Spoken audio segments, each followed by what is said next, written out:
ইতিমধ্যে হাইস্কুল শিক্ষান্ত পৰীক্ষাৰ ফলাফল ঘোষণা কৰা হৈছে। চিপাঝাৰৰ ট্ৰিনিটি ছিনিয়ৰ ছেকেণ্ডাৰী স্কুলৰ 3গৰাকী ছাত্ৰৰ 2গৰাকীয়ে ঐচ্ছিক গণিত বিষয়ত ৰাজ্যৰ ভিতৰতে সৰ্বোচ্চ নম্বৰ লাভ কৰিছে। একেদৰে 3গৰাকী ছাত্ৰই উজ্বলি উঠিবলৈ সক্ষম হৈছে। বিদ্যালয়খনত এক উৎসৱমুখৰ পৰিৱেশে বিৰাজ কৰিছে।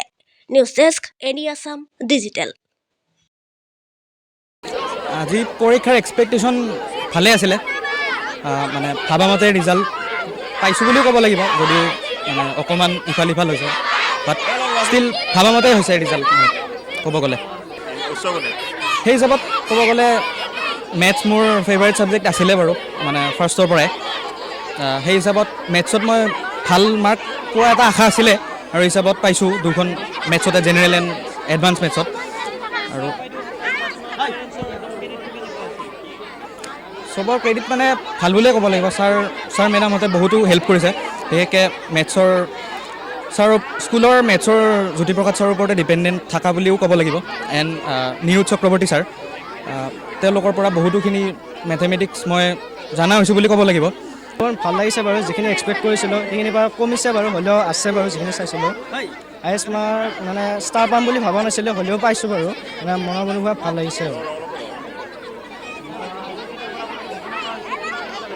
মানে ফাৰ্ষ্ট অফ অলটো ভয় লাগিয়ে থাকে চবৰে, কিন্তু যেতিয়া ৰিজাল্টটো পাইছিলোঁ তেতিয়া অলপ মানে ভয়টো কমি গৈছিলে, কিন্তু যেতিয়া ৰিজাল্ট কৈছে তেতিয়া মানে অলপ বেছি ভয় লাগিছিলে। আজি বহুত ভাল লাগিছে। আমাৰ প্ৰতি বছৰে ৰিজাল্ট ভালে হৈ আছে, আৰু এইবেলিও আমাৰ 2গৰাকী ছাত্ৰই মানে ষ্টেট হায়েষ্ট পাবলৈ সক্ষম হৈছে এডভান্স মেথছত। গতিকে এই খবৰটো আমাক নিশ্চিতভাৱে আনন্দ জোৱা আনিছে, আৰু গোটেই পৰিৱেশটো আজি মানে উৎসৱমুখৰ হৈ পৰিছে।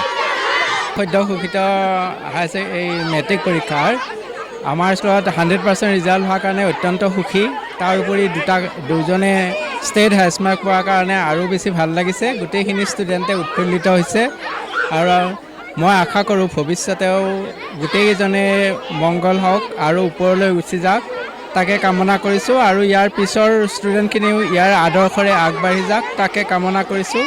আৰু গোটেইখিনি টিচাৰে যিখিনি কষ্ট কৰিছে এই বছৰটোত, সেইখিনি তেওঁলোককো আজি এইফালৰ পৰা কৃতজ্ঞতা জ্ঞাপন কৰিছোঁ। আজি এটা পৰিৱেশত গোটেইখিনি টিচাৰে যথেষ্ট কষ্ট কৰিছে, ষ্টুডেণ্টে কষ্ট কৰিছে, গাৰ্জেনে কষ্ট কৰিছে, আৰু সেইকাৰণে আজি আমি ট্ৰিনিটিয়ে সুন্দৰ এটা ৰিজাল্ট পাবৰ কাৰণে সক্ষম হৈছোঁ। মই আটাইকে ধন্যবাদ জ্ঞাপন কৰিছোঁ।